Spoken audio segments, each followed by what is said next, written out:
Good morning, children. Good morning, ma'am. So you ready with your findings of the comparative study? Yes, You ma'am. have studied the three festivals thoroughly. Yes, ma'am. Holi, Songkran, Lal Lal Puja. Excited? Yes, ma'am. Shall we start? Yes. Alright. Let's begin with the origin first. Let's begin with our Holi. Yes? Holi was first originated in India to celebrate the victory of good over evil. An evil king, Hiranyakashipu, wanted to burn his son Prahlad, who was a devotee of Lord Vishnu. He was sent into the bonfire with another evil soul, Holika, who had the power of not being burned. In the bonfire, Prahlad kept worshipping Lord Vishnu, and so he was not burned at all, but Holika was converted into ash. I think this story everyone must have heard. Yes. What about the other festivals? Do we have stories associated with them as well? Yes? Songkran actually begins at 13th April and lasts for 2 days and ends at 15th April. It is mainly originated by the Indian festival, which is known as the Makar Sankranti. The people of Thailand once saw the Makar Sankranti while they came to India. That is why when they returned to the country, they started playing Songkran as another form of Makar Sankranti. Are you sure about that? Yes. Yes? Is that how it's really started? Yes? Latomatina, it was celebrated when two farmers fought for a property, and they started throwing tomatoes over each other, and as everyone saw it, they started liking it, and it was interesting. So after that they started playing with tomatoes. First it was played only with water. So great, your fight ended up with a celebration. Great. Songkran is considered as a new year to the Buddhist people in Thailand. Okay, Songkran pretty similar to Sankranti, New Year here in India.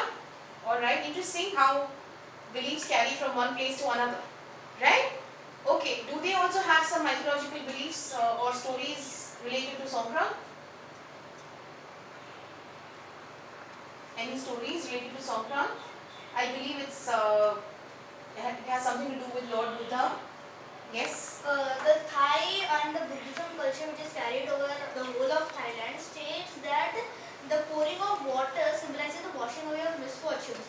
So at first when the Songkran celebration, it was just when the statue of Buddha was placed on a cart and was moved around the city, and people worshipped it by pouring scented water from the silver bowls, which in turn states the washing away of misfortunes and bad sins, and they are being blessed by monks sprinkling holy water.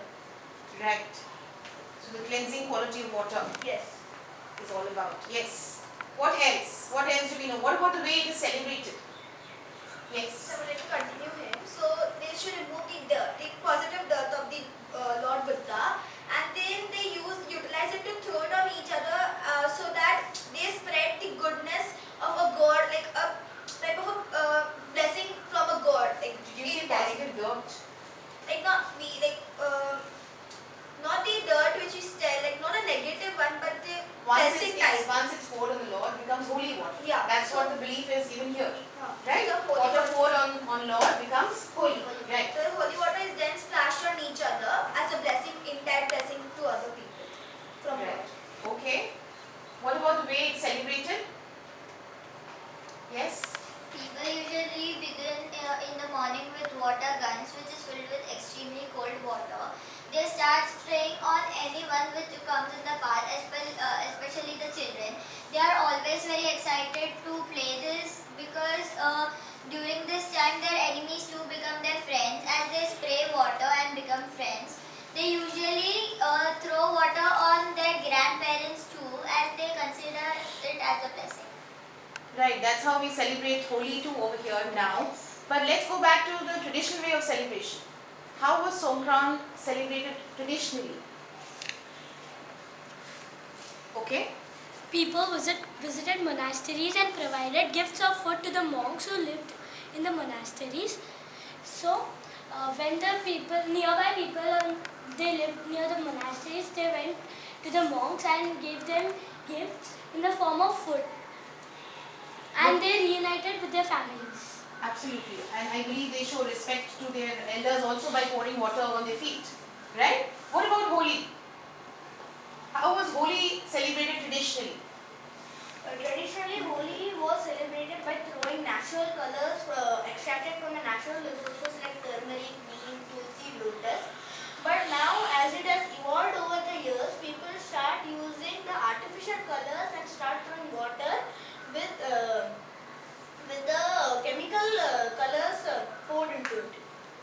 Can you throw some light as to why natural colors or what kind of natural colors were used or use of turmeric and sandalwood and all? How did they help? Yes?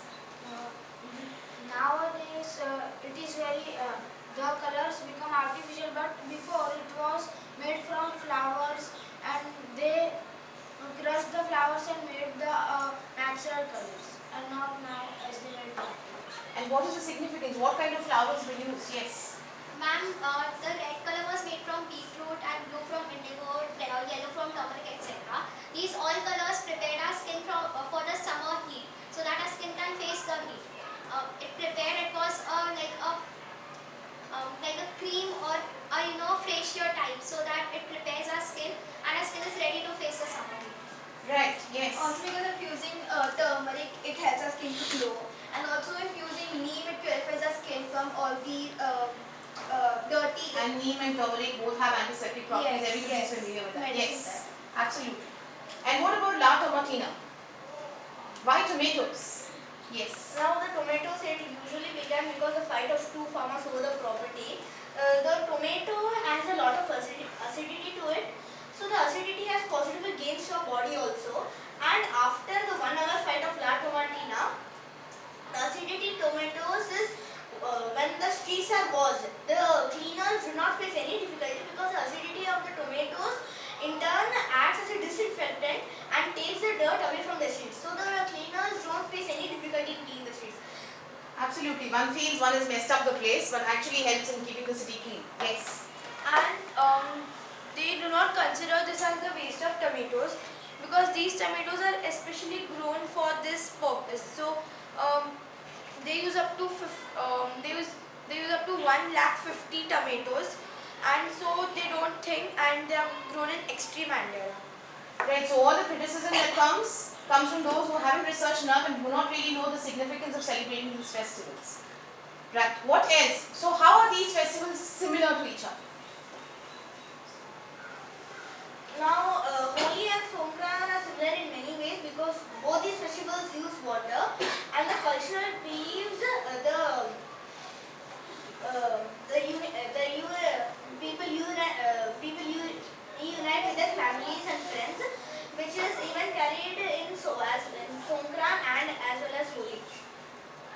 Yes. Anyone else? Even though in India Holi is different in different states of India, all these festivals like in India, Thailand and Spain, Holi, Songkran and La Tomatina are celebrated together as one and the country unites with each other. Okay.